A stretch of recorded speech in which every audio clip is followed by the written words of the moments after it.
gang, it's Maria here from GoalieTrainingPro.com. Welcome to this video where we're talking a little bit about some of the exercises that I integrate into our programs to help reduce the risk of sports hernia. I wrote an article about this the other day on the blog, so you can find it there with a little more of the background. But here I'm just going to go through the exercises. I'm going to use the foam roller next to do some myofascial release of our groins. So we're in this position, and we're going to start just on the outer third of the thigh. Then you'll move to the middle third and kind of trying to rotate here a little bit to get different portions of the muscle. And then you'll come in and get the inner third. And you don't have to go too fast. Just nice steady tempo. This is how you use the foam roller to do some myofascial release on your hip flexors. So first, find your hip flexor bundle, and a good way to do that is just by lifting up your leg. So then and putting your hand in the crease of your hip, you can feel it sort of flex and pop out. That's what you're going for. Then you're staying below your hip bone, and you're just rolling forward and back. And again, rotate your hips a bit, get different aspects. This is the elevated hip flexor stretch. I've actually set myself up on a bit of an angle to the step. Then I'm coming across, and now I'm bringing my hips and my shoulders so that they're square to the step. And I feel a stretch in the leg that's down. I'll show you from this side. So I'm coming in from an angle at the step, put my foot straight on the step, bring my hips and shoulders around to be square, and I'm feeling a stretch either here or into your thigh. Staying nice and tall in your torso.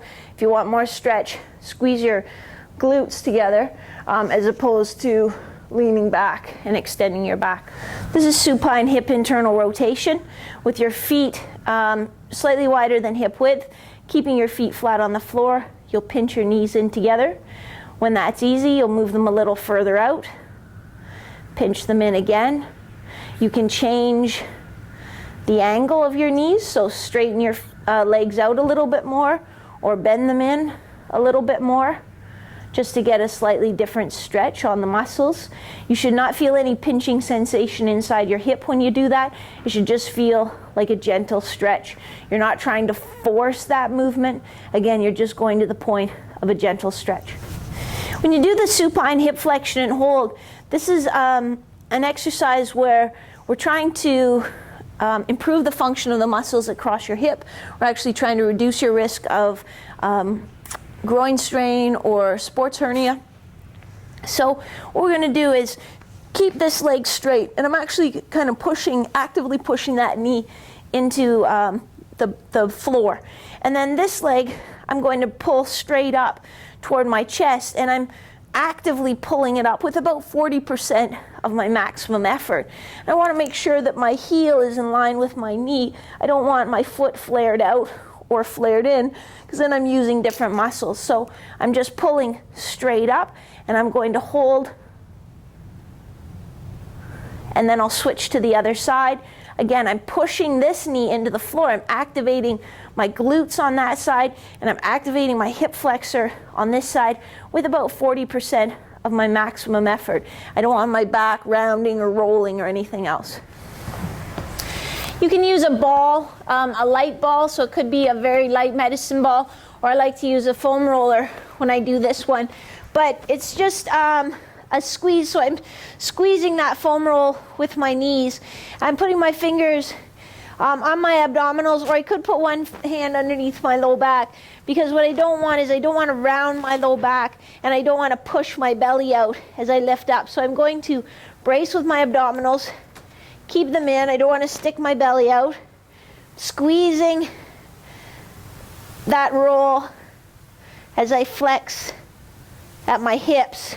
And notice my shins stay parallel. I'm not squeezing like that, and I'm not letting my feet come together.